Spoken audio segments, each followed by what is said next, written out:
got a question for you. You know I always do. How does one make downtown St. Paul a better, livelier, richer city? Do you keep certain buildings that some say are precious to the history of this state, or do you move ahead, get rid of some of them, and think about replacing them with something else? Well, last night, the St. Paul City Council gave an indication of just how difficult those questions really are. They split their vote. They voted to save the two Coney Island buildings just off 7th Street in St. Peter. They are heritage preservation sites. But right after that, the council voted not to allow that same status to the 7th Place Apartments, which is the former St. Francis Hotel, nor is that status going to the Orpheum Theater.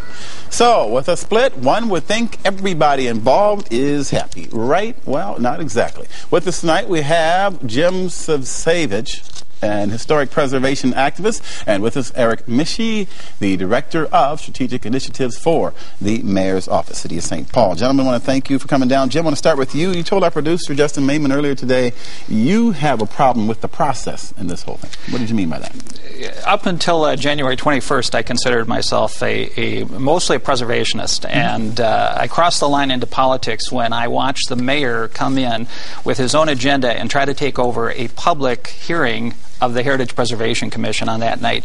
He basically told the commission that what they were going to discuss, what the outcome of the discussion was going to be, and the fact that there was going to be no vote that night. They had tried to contact and communicate with the mayor's office for 7 months. At the 11th hour, these commissioners were brought in, drilled, told what they were going to do, and then when they didn't respond that night and they went by the book, they were discarded.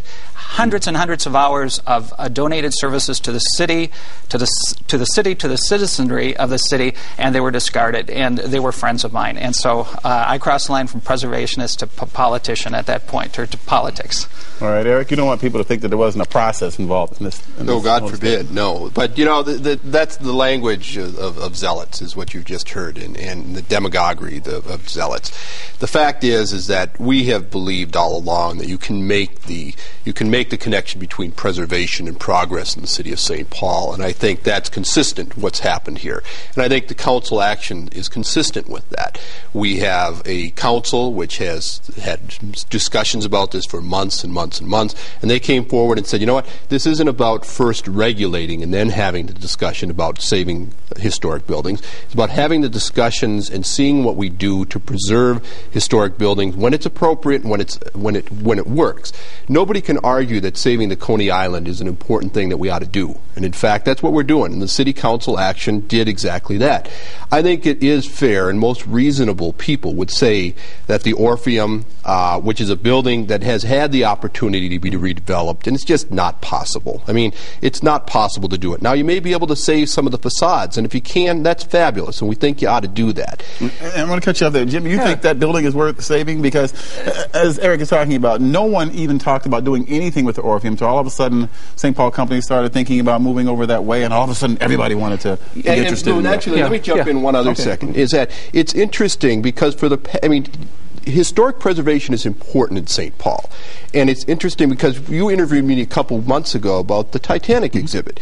And we opened up a 30-year-old building that had been closed to the public for 30 years, the Union Depot Concourse. It's a beautiful building, which we have to do something to preserve it. And we're doing the same thing with the Coney Island. And quite frankly, if there's a possibility of doing something on 7th Place where we save some of the facades, we ought to do that. And the actions that the council took provide us the opportunity to do that, but to balance that with the need to create jobs and expand our economy and not kind of just stick our head in the mud and say, you know what, this is an old building, we got to save it no matter what the cost. All right, Jim, I feel you shaking over here. You don't agree with that? The saddest day in preservation of the city was yesterday, the vote yesterday. There was no process. There was no process. There were a lot of private meetings in the mayor's office and his staff. Never once did they call in the Coney Island owners. 76 years. Not true. That is, they have never, ever been called in, and they will tell you themselves they have absolutely no trust in the mayor's office whatsoever, or Jim, the mayor's because you know staff. something? Yesterday after the meeting,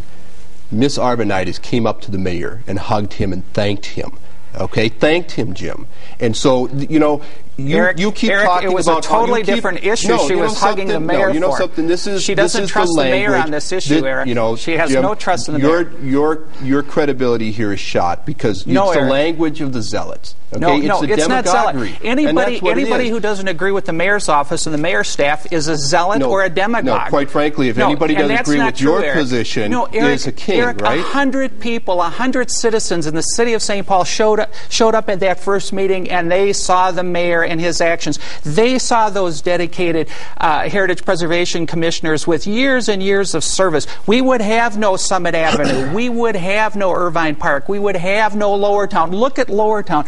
All historic buildings, the whole of Lower Town, and it works. It's economic development, economic vitality. Jim, you point and you know what? It's something? Never been acceptable. Never been acceptable. No, actually, Jim, you're wrong. Because you know to something? save the facade of those buildings. We Never have been acceptable. Jim's idea of historic preservation is the Quinlan building, which is sitting over by the hockey arena, sitting there, doing nothing. Progress can't be made because Jim's idea of historic preservation is save old buildings and find somebody else to pay for it at the expense of progress in the city of St. Paul. That's Jim's idea of historic preservation. Our idea of historic preservation is you balance the need between restoring and preserving historic buildings like the Coney Island, okay?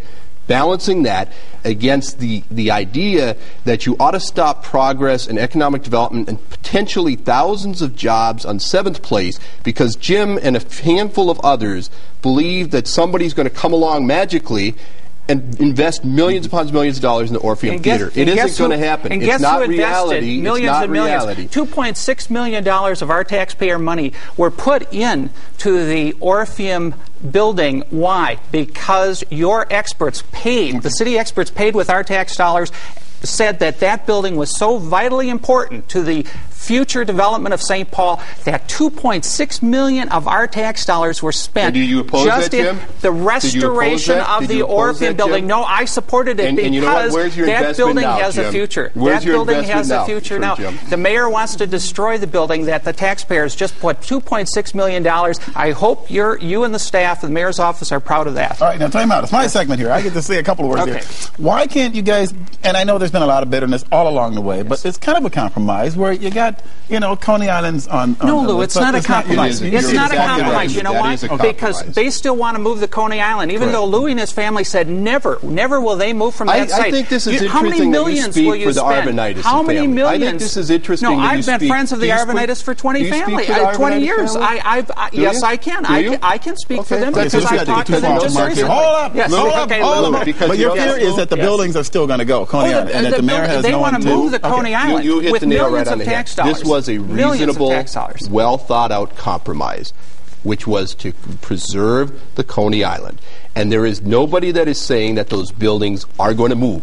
Jim keeps raising this specter, okay? Because you know something? People will listen to him then. Okay, because he gets about 30 seconds. Dialogue. Can the Coney Island building be moved, and that would not make you happy? Millions of dollars of tax dollars in order to move the building. The buildings are not going to be. Yes. They're one building. They're not two buildings. They're joined at the hip. They're like Siamese twins. Come on, Jim. They're like Siamese twins. I've studied the buildings for 10 years. You throw this stuff out as though it's truth, and it's not. It's your opinion. If we disagree with the mayor's office. It's not. Thank you, gentlemen. Ken, I got to send it over to you. This is great. This is great. Thank you. Ken.